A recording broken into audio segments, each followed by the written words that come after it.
L'outil principal dont j'ai besoin est un tournevis plat, je dirais de cette taille, pour les communes et pour les régions.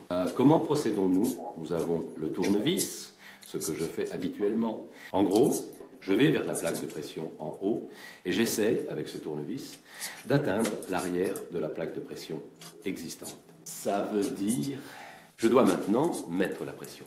Et alors on peut voir que la plaque de pression est en fait simplement collée. Ce qui se passe maintenant, c'est qu'elle est encore intacte pour le moment.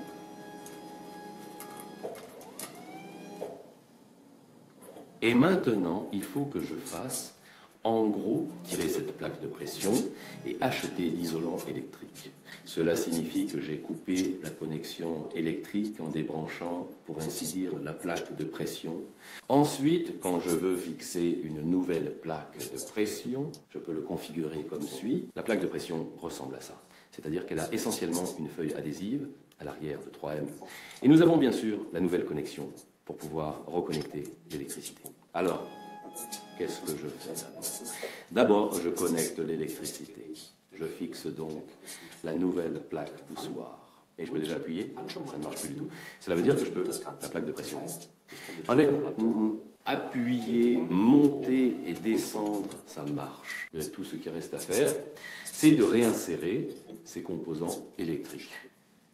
Et bien sûr, le câble fixé à cela, et maintenant l'arrière de cette plaque de pression. Enlever ce film protecteur pour exposer la surface adhésive. Une fois que nous avons ça, ça ressemble plus ou moins à ça. Maintenant, je passe le câble et je commence généralement en haut avec ma connexion adhésive.